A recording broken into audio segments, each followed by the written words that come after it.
Desde las alturas imponentes de la cordillera central de los Andes en Colombia, una mole de hielo y fuego vigila los valles. Es el Nevado del Ruiz, un estratovolcán de 5.321 metros de altura. Durante generaciones, los habitantes de las fértiles tierras de Caldas y Tolima lo llamaron el León Durmiente, un gigante aparentemente tranquilo, cuyo rugido no se escuchaba hacía 140 años, desde 1845. Pero todo león, por más que duerma, puede despertar. Y ese despertar comenzó con susurros que solo unos pocos supieron interpretar. A finales de 1984 la tierra empezó a temblar. El gigante roncaba quieto. Para septiembre de 1985, los susurros se convirtieron en señales inconfundibles, fumarolas escupiendo vapor y azufre, y temblores más fuertes sacudían su estructura. El león estaba removiéndose. A partir de las 3:30 de la tarde pasó algo que solo pasó ese día y nunca ha vuelto a pasar, ni pasó antes de la avalancha. Y fue que empezó a caer ceniza, hubo una emisión de ceniza muy fuerte del volcán y cayó ceniza ese día sobre Armero. La ciencia vio venir la amenaza. En octubre de 1985, un documento crucial llegó a las manos de las autoridades, un mapa de riesgos. Este mapa, fruto del trabajo de geólogos nacionales e internacionales, era una profecía de papel. Trazaba con líneas frías la ruta de destrucción que seguirían los lahares.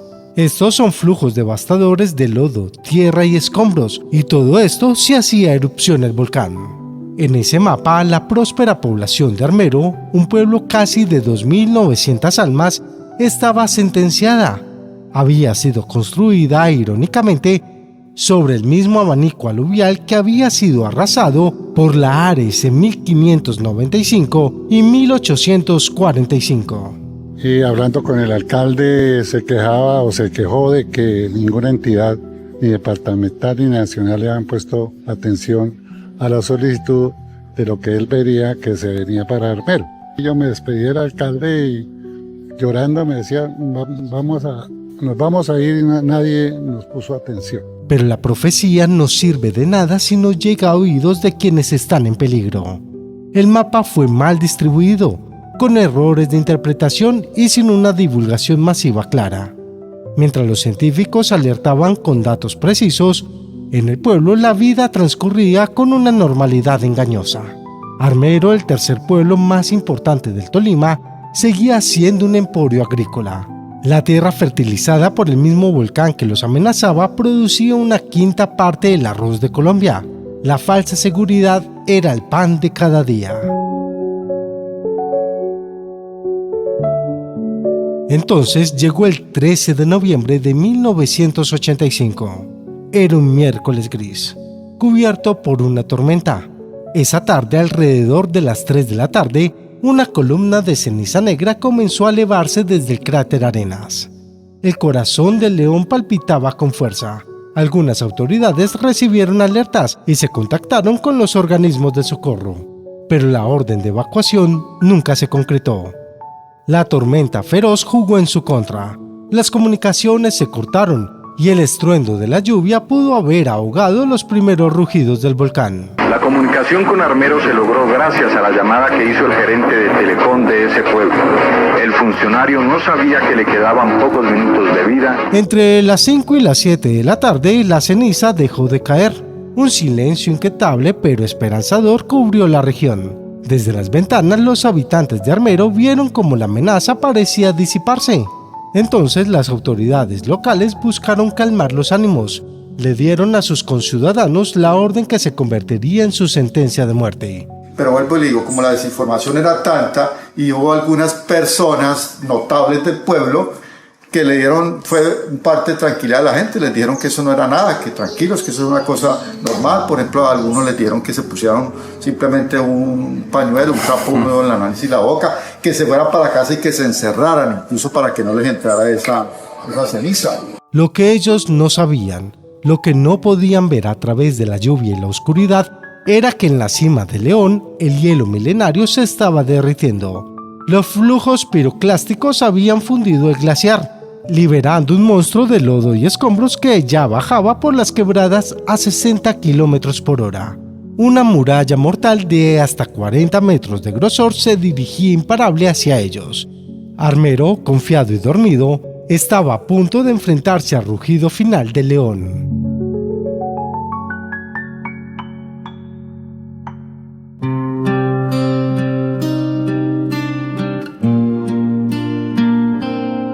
Era la noche del 13 de noviembre de 1985.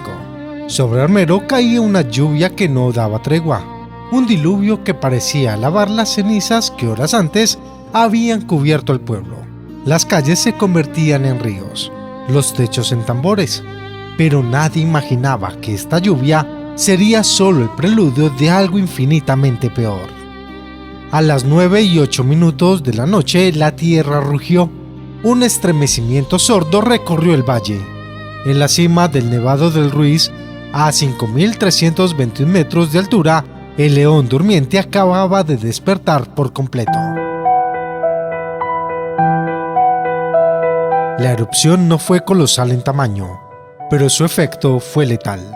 El calor extremo fundió instantáneamente millones de toneladas de hielo glaciar. Agua, hielo y roca se mezclaron en un abrazo mortal, dando vida a los temidos lahares. 4 muros gigantescos de lodo, roca y escombros comenzaron su descenso imparable.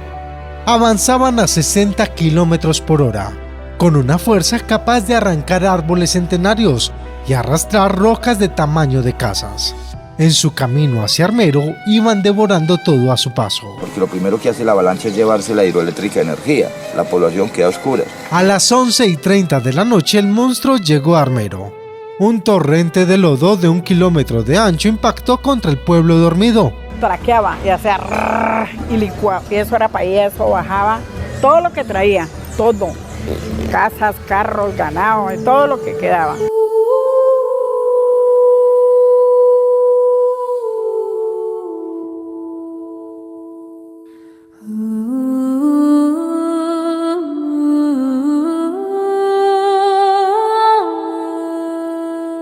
Las primeras casas, aquellas más cercanas al río Lagunilla, desaparecieron en segundos. El lodo entraba por puertas y ventanas, sepultando habitaciones completas con familias enteras dentro. Un estruendo horrible, tremendo, como el fin del mundo. Cuando se vino ese lodo de un lado y por el otro, nos abarcó ahí y nos empezó como una licuadora.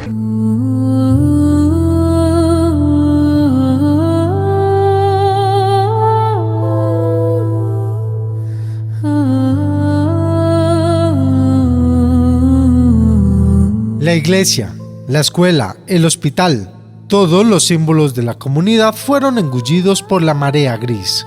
Los vehículos que intentaban escapar flotaban como juguetes en la corriente fangosa antes de ser tragados. Me quedé congelada, no entendía nada, además la gente, todo el mundo se montó al carro y me gritaba: señora, por favor corra, prenda el carro, vámonos que se acabó el mundo. En apenas 20 minutos, el 85% de Armero había dejado de existir.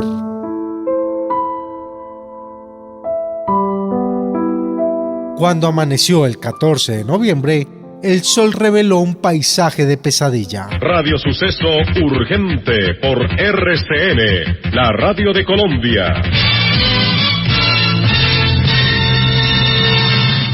Volvemos a Ibagué, donde está el testimonio de los primeros pilotos que han logrado sobrevolar la zona del desastre entre Armero y Guayabal en el Tolima. Sí, capitán Fernando Rivera, le estamos preguntando que usted, como fue el primer piloto que sobrevoló a Armero, ¿qué observó desde el aire?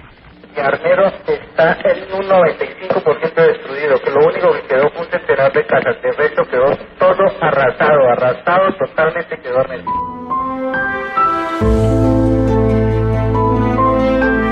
Donde antes había un pueblo próspero de calles bulliciosas, ahora solo quedaba un mar de lodo gris. Los techos de algunas casas sobresalían como lápidas de un cementerio infinito.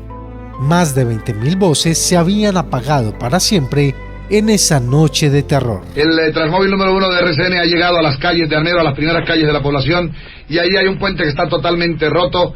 y ha resultado prácticamente imposible para las autoridades, el ejército, la policía, la Cruz Roja, la defensa civil, penetrar al centro de la población. Pero aquí está RCN, que es el primer medio que logra llegar hasta Armero y que está transmitiendo hace ya un buen rato desde las primeras calles de la localidad.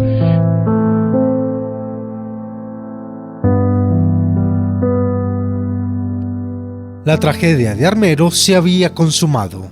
No fue solo el despertar del volcán, sino el resultado de advertencias ignoradas, de un mapa de riesgos que nunca llegó a quienes más lo necesitaban, de una falsa seguridad que costó miles de vidas. El león había rugido, y su rugido aún suena en la memoria de Colombia.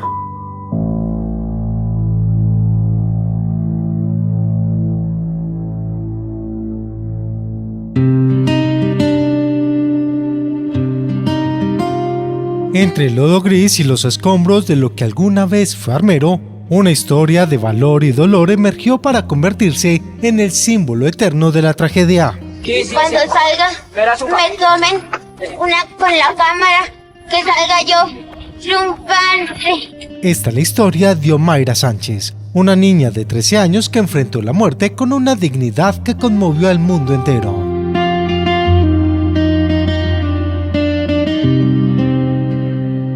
La noche del 13 de noviembre, Omaira estaba en su casa con su tía, con su padre Álvaro Enrique Sánchez y su hermano, cuando el Ar arrasó el barrio Santander.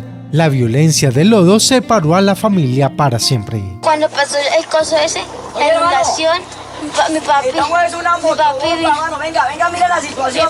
vino a buscarnos y mi papi quedó lejos, quedó herido, mientras que nosotros alcanzamos.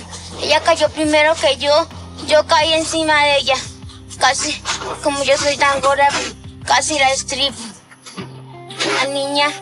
La niña de ella, éramos 4, la niña de ella se cayó muerta, tenía 1 año y medio. Omaira quedó atrapada en una trampa mortal. Sus piernas estaban aprisionados por vigas y paredes derrumbadas, y bajo el agua turbia el cuerpo sin vida de su tía, quien la mantenía inmovilizada con un abrazo póstumo. Durante 3 días y 3 noches, bomberos de la Cruz Roja y vecinos sobrevivientes lucharon contra lo imposible. Le colocaron un neumático alrededor del cuerpo para mantenerla a flote. Formaron cadenas humanas para sacar el agua con baldes. Intentaron levantar los escombros con sus propias manos, pero esto era inútil. Sin un equipo pesado, sin cirujanos para amputar sus piernas, cada esfuerzo era como intentar mover una montaña con las manos desnudas. Su madre, María Leida, se encontraba en la ciudad de Bogotá haciendo unas diligencias. Yo iba por los pasillos, que había una niña atrapada, pero nunca yo vi que la nombraban. Su padre perdió la vida ese día, y su hermano había logrado sobrevivir, buscando desesperadamente ayuda entre la devastación. En medio de esta pesadilla, Omaira mostró una fortaleza que dejó perplejos a todos. Hablaba con los rescatistas, cantaba canciones, pedía comida, dulces y gaseosa. Incluso con una empatía que conmovía hasta el más fuerte, les pedía a los rescatistas que descansaran. Quiero decir unas palabras. ¿Puedo? Sí, mamá, si me escuchas, yo creo que sí. Reza para que yo pueda caminar y esta gente me ayude. El periodista Germán Santamaría Barragán y el fotógrafo francés Franck Fournier documentaron su calvario. Fran recordaría siempre cómo esta niña, en lugar de pensar en su propio sufrimiento, se preocupaba por el bienestar de quienes intentaban salvarla. A medida que pasaban las horas, la condición de Omaira se deterioraba. El frío, la gangrena y la hipotermia hacían su trabajo implacable.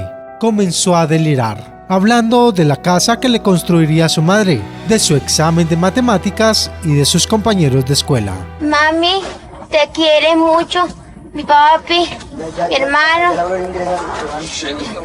y yo. Adiós, madre.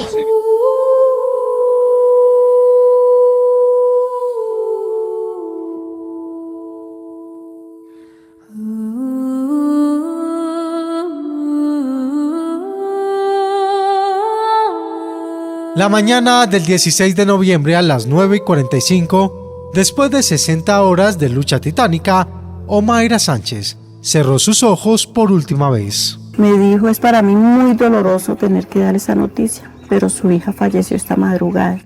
¿Usted qué quiere que hagamos con ella? Entonces yo le dije, pues que me la traigan, o yo voy y la traigo. Entonces me dijo, ella no la pueden sacar de ahí, porque ella está muy aprisionada y para sacarla toca cortarla.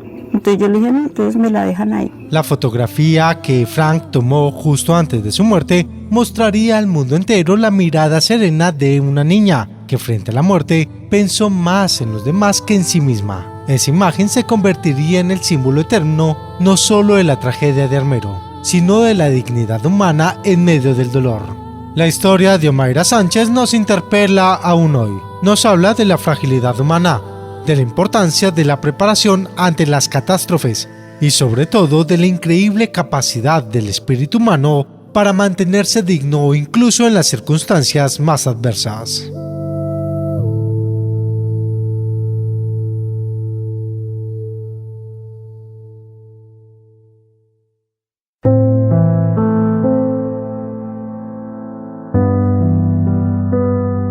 En las primeras luces del amanecer después de la tragedia, el aire aún olía a azufre y tristeza. Las montañas seguían respirando humo y los ríos estaban convertidos en torrentes de lodo, recordando lo que alguna vez fue vida.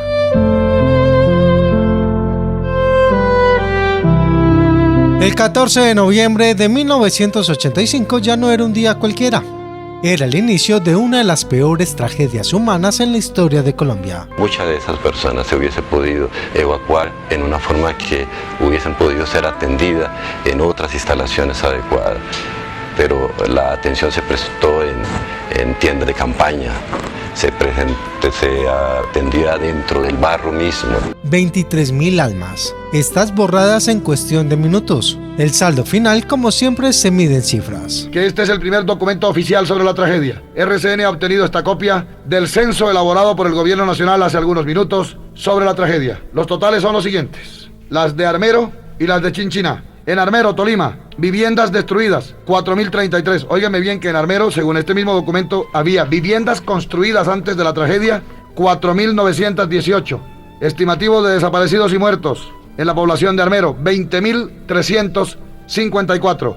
Damnificados en Armero, 4.676. Cientos de fallecidos, heridos y desaparecidos. Pero la verdadera magnitud de la destrucción se mide en el silencio que deja un pueblo destruido. Esta zona del desastre no ha sido debidamente atendida. Los habitantes esperan la ayuda del gobierno. Solo la mano solidaria de la Cruz Roja y la Defensa Civil, apoyados por personal del DAT del Valle, ha servido de alivio a las 2.000 familias damnificadas. Es el silencio de las casas convertidas en escombros, de las calles que ya no suenan con risas, de un vacío que lo inunda todo, un paisaje donde lo que fue ya no es.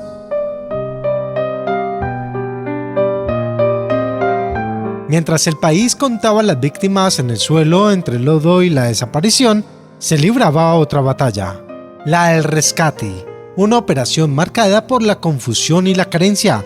Los equipos de primera respuesta, aquellos ángeles de la guarda con pies de barro, se encontraron una realidad desgarradora: la falta de lo esencial.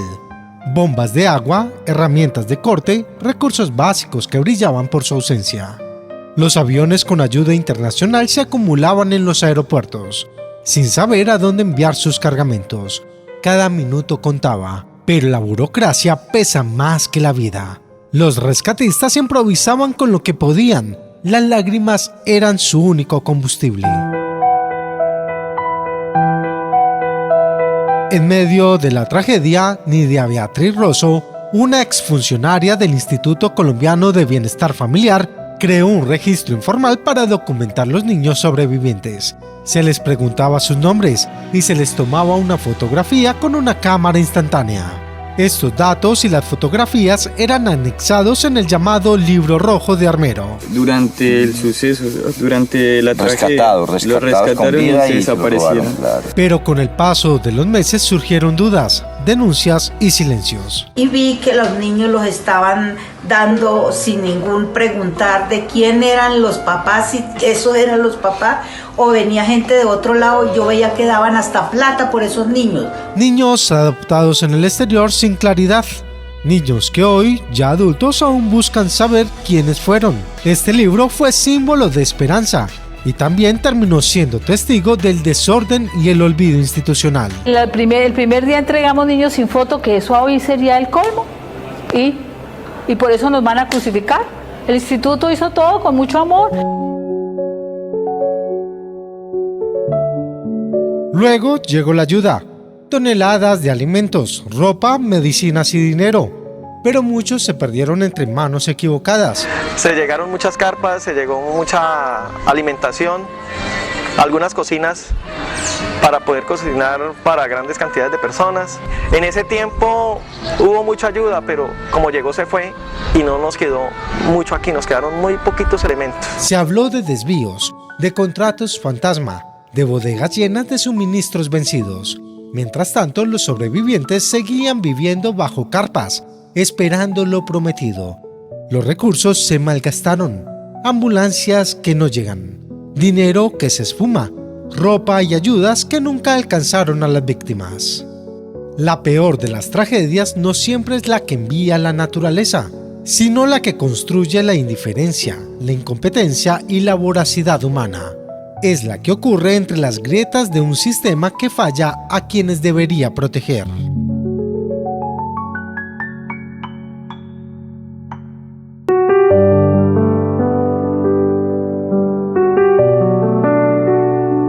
Desde el corazón de Colombia, una tierra marcada por la belleza y la tragedia, llega el capítulo final de nuestra historia. Hoy no miramos al pasado de la erupción, sino al presente de la memoria.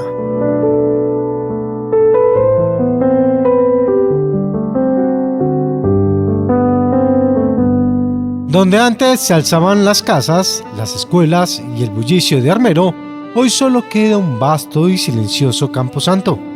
Es un paisaje plano, cubierto de vegetación baja, donde el viento susurra entre los pocos escombros que emergen como testigos mudos. Los armeritas que regresan señalan con emoción contenida: Armero es ese manchón gris que se ve allá. Donde hubo vida, ahora hay memoria. Donde hubo una ciudad, ahora hay un lugar de peregrinaje. Donde los sobrevivientes han levantado un simbólico camposanto, erigiendo tumbas y epitafios en los mismos lugares donde tuvieron sus hogares.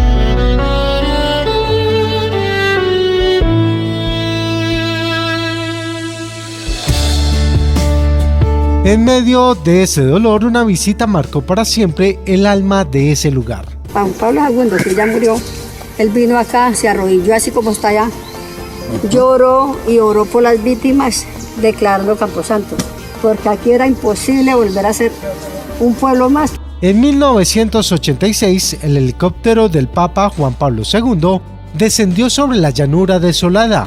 La figura del pontífice, vestido de blanco, se recortó contra la inmensidad del dolor.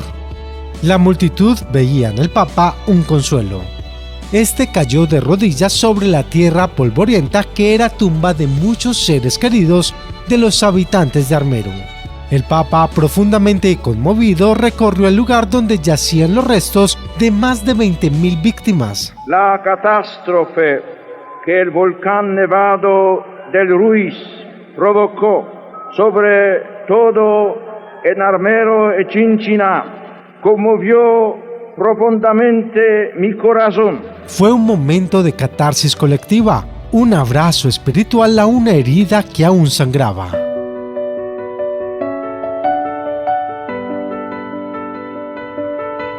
Pero la vida testaruda encontró un nuevo cauce. Los sobrevivientes no se dispersaron por completo.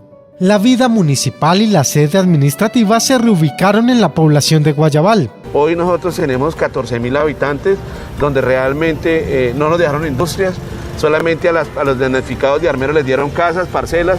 Ya estas personas ya no tienen las casas, ya no tienen las parcelas, porque como nuestro municipio no tiene no tiene distrito de riego, muchas de estas personas perdieron. Todo esto por una ordenanza de 1986. Este pueblo se convirtió en una nueva cabecera del municipio, que conservó el nombre de Armero en honor a su historia y al prócer José León Armero. Así nació lo que hoy conocemos coloquialmente como Armero Guayabal, una fusión que lleva en su nombre tanto el duelo por lo que se perdió como la esperanza por lo nuevo. Es un lugar donde conviven el recuerdo y la resiliencia. En Armero Guayabal también hay algo que es digno de admirar, que es el barrio suizo. Los suizos llegaron y nos dijeron: nosotros le regalamos 100 casas y le regalamos un colegio, y ahí está el colegio y las casas. Hoy Armero Guayabal es un municipio de más de 14.000 personas, donde la agricultura del café, el aguacate y la caña de azúcar vuelve a florecer, y donde el turismo de la memoria se ha convertido en un faro para no olvidar.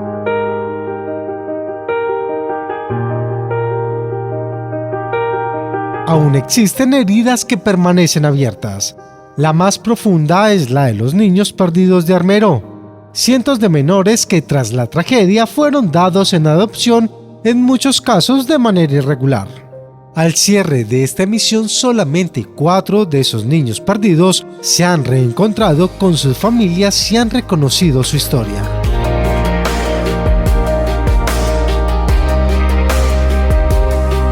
El legado de Armero es una lección grabada en la memoria de Colombia y del mundo. Esta tragedia impulsó la creación de la Dirección de Prevención y Atención de Desastres en Colombia y de programas internacionales de asistencia volcánica. También nos enseñó que un volcán no se vigila solo el día de la erupción, sino todos los días del año. La memoria de Armero no se apaga.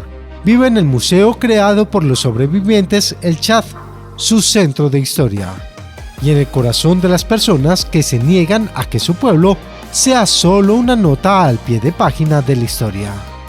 Armero fue, es y será un reclamo permanente a la prevención, a la solidaridad y a la dignidad de no olvidar.